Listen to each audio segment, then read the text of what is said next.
আসসালামু আলাইকুম প্রিয় দর্শক, আশা করি সবাই ভালো আছেন আল্লাহর রহমতে। এইমাত্র পাওয়া আবহাওয়া অফিস থেকে আজকের সবচেয়ে গুরুত্বপূর্ণ খবর। শনিবার থেকে জেলায় জেলায় ভারী বৃষ্টির সতর্কতা, হতে পারে ভয়াবহ বন্যা, উঠেছে নিম্নচাপ। এছাড়াও আগামী 24 ঘন্টায় দেশের বিভিন্ন জেলায় ধেয়ে আসছে বিক্ষিপ্ত বৃষ্টি, এমনটা জানাচ্ছে আবহাওয়া অধিদপ্তর। আজ ও আগামীকাল কোন কোন জেলার আবহাওয়া কেমন থাকতে পারে এই বিষয়ে কি বলছে আবহাওয়ার রিপোর্টে জানিয়ে দিব বিস্তারিত ভিডিওতে, সঙ্গেই থাকুন। আর আপনি আমাদের ভিডিওটি কোন জেলা থেকে দেখছেন অবশ্যই কমেন্ট করে জানিয়ে দিন। আর সবার আগে আবহাওয়ার সঠিক খবর পেতে আমাদের চ্যানেলটি সাবস্ক্রাইব করে রাখুন। এবার জেনে নিন এক নজরে।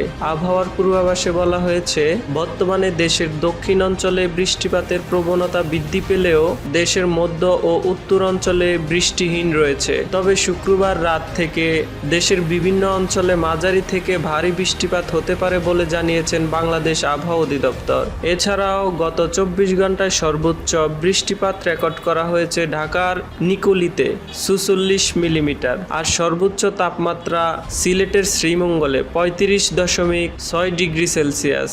এদিকে আবহাওয়ার আরও সতর্কবার্তায় বলা হয়েছে, এখন থেকে পরবর্তী 24 ঘন্টার মধ্যে বরিশাল, ভোলা, মীর হবিগঞ্জ, পটুয়াখালী, মাঠবাড়িয়া, চরপেশন, হাতিয়া, রায়পুর, চাঁদপুর, লাকসাম, হবিগঞ্জ, ফেনী, নোয়াখালী, কুমিল্লা, বিবাড়িয়া, খাগড়াছড়ি, মানিকচুরি, চট্টগ্রাম, মহেশখালী, টেকনাফ, রাঙ্গামাটি, বান্দরবন, ঢাকা, মাদারীপুর, ফরিদপুর, কাপাসিয়া, শিবচর, মানিকগঞ্জ, নারায়ণগঞ্জ, নরসিংদী, কিশোরগঞ্জ, গাজীপুর, ভালুকা, খুলনা, যশোর, নড়াইল, বাগেরহাট, মংলা ও এর পার্শ্ববর্তী অঞ্চল সহ সিলেট বিভাগের সকল জেলায় মাঝারি থেকে ভারী বৃষ্টিপাত হতে পারে। এছাড়াও শনিবার সকাল থেকে সোমবার সকাল পর্যন্ত টানা 3 দিন ঢাকা, খুলনা, বরিশাল, চট্টগ্রাম ও সিলেট বিভাগের সকল জেলায় ভারী থেকে অতি ভারী বৃষ্টিপাত হতে পারে। এর ফলে দেশের দক্ষিণ ও মধ্য অঞ্চলের যেসব নিচু এলাকাগুলো রয়েছে সেখানে জলাবদ্ধতা সৃষ্টি হতে পারে,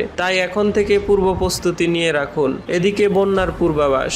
বর্তমানে বন্যা পরিস্থিতি স্বাভাবিক রয়েছে, তবে আগস্ট মাসের 20 তারিখ থেকে উত্তর পূর্ব অঞ্চলে আবারও বন্যা পরিস্থিতি সৃষ্টি হতে পারে, তাই পূর্ব প্রস্তুতি নিয়ে রাখুন। সামুদ্রিক আবহাওয়া। বর্তমানে বঙ্গোপসাগর স্বাভাবিক পর্যায়ে থাকলেও আগামী 24 ঘন্টার মধ্যে কিছুটা উত্তাল হতে পারে, তাই যারা মাছ ধরার ট্রলার নিয়ে সাগরে যেতে চাচ্ছেন তারা সাবধানে চলাচল করবেন। এই পরিস্থিতি আগামী মঙ্গলবার পর্যন্ত অব্যাহত থাকতে পারে। এছাড়াও বাংলাদেশ আবহাওয়াবিদ হাফিজুর রহমান জানান, আজ সন্ধ্যা 6টা থেকে পরবর্তী 24 ঘন্টায় ঢাকা, খুলনা, বরিশাল, চট্টগ্রাম ও সিলেট বিভাগের অধিকাংশ জায়গায় এবং রংপুর, রাজশাহী ও ময়মনসিংহ বিভাগের অনেক জায়গায় অস্থায়ীভাবে দমকা হাওয়া সহ হালকা থেকে মাঝারি ধরনের বৃষ্টি বা বজ্রসহ বৃষ্টি হতে পারে। সেই সাথে দেশের কোথাও কোথাও মাঝারি ধরনের ভারী থেকে অতি ভারী বর্ষণ হতে পারে। এই সময় সারা দেশের দিন ও রাতের তাপমাত্রা সামান্য হ্রাস পেতে পারে। তো এই ছিল আমার হাতে থাকা আবহাওয়ার কিছু আপডেট। এমন ইন্টারেস্টিং ভিডিও পেতে আমাদের সঙ্গেই থাকুন। ধন্যবাদ।